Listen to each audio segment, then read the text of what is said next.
علم نجوم کے جاننے والے اور جو اسلام سے دشمنی رکھنے والے تھے وہ یہ جانتے تھے کہ یہ بچہ جب بڑا ہوگا تو یہ بچہ اپنی امت کا سردار بنے گا اور ایک نئے دین کو لانے والا ہوگا۔ ان لوگوں نے قتل کرنا چاہا لیکن اللہ رب العزت نے ان کو اس سے بچایا۔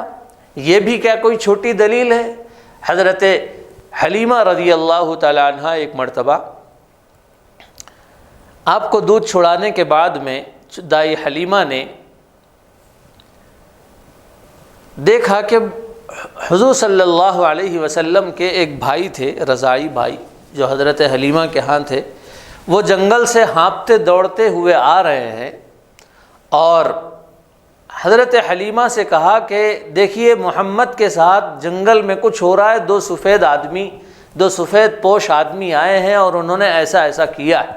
حضرت حلیمہ دوڑتی ہوئی گئی اور حضرت محمد صلی اللہ علیہ وسلم کو اٹھایا اور مارے گھبراہٹ کے، پریشانی کے، وہ قریب میں ایک کاہن رہا کرتا تھا، ایک نجومی رہا کرتا تھا، اس کے پاس لے گئی کہ بھئی کہیں کچھ ہو نہ جائے، یہ ہونہار بچہ ہے اور یہ میرے پاس آمنہ کی امانت ہے، لہذا میں اس کو کسی کے پاس بتا دیتی ہوں۔ شاید انہوں نے سوچا ہوگا کہ بھئی کوئی جھاڑ پھونک کر دے گا، کوئی تعویذ وویز کر دے گا تاکہ میرے بچے کی حفاظت ہو جائے۔ جب حضرت حلیمہ نے حضور پاک علیہ السلام کو کاہن کے پاس لے گئی تو اس نے گود میں اٹھا لیا اور اٹھا کر پورے علاقے میں چلانے لگا کہ دیکھو اس بچے کو مار دو، اس بچے کو قتل کر دو، اگر نہیں قتل کرو گے تو یہ سارا تمہارا دین برباد کر دے گا اور تمہاری ساری بڑائی برباد ہو جائے گی، یہ سارے علاقے کا سردار بن جائے گا۔ حضرت حلیمہ نے ان کو چھین لیا، اس کے گود سے چھین لیا اور وہاں سے بھاگ کے چلی آئیں اور حضرت آمنہ کے حوالے کر دیا۔ بعد میں یہ واقعہ اس بات کو بتاتا ہے کہ حضور صلی اللہ علیہ وسلم کو مارنے کی ایک بار نہیں، دو تین بار کوششیں ہوئیں لیکن اللہ نے پھر بھی بچایا۔ کوئی فوج نہیں تھی اور کوئی ذریعہ نہیں تھا، اللہ کے نبی اور کوئی ہتھیار اور تلوار نہیں جانتے تھے اس وقت، تلوار بازی، لیکن اللہ رب العزت نے بچانے کے سارے اسباب مہیا کیے۔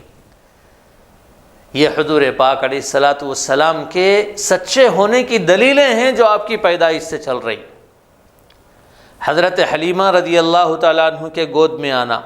حضرت حلیمہ رضی اللہ تعالیٰ عنہ کے گود میں آنے کے بعد وہ حلیمہ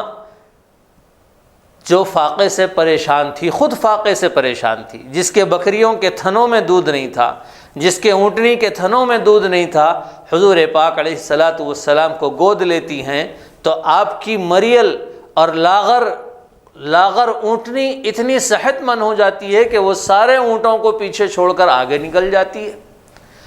حضرت حلیمہ کے قبیلے میں جاتے ہیں تو حضرت حلیمہ کے قبیلے کی جو بکریاں ہیں یا حضرت حلیمہ کی جو بکریاں ہیں ان بکریوں کے تھنوں میں دودھ بھر جاتا ہے۔ سارے قبیلے کے اطراف میں جتنی چراگاہیں ہیں سارے چراگاہوں کے اندر گھاس بھر جاتی ہے اور لوگ مویشی چرنے لگتے ہیں،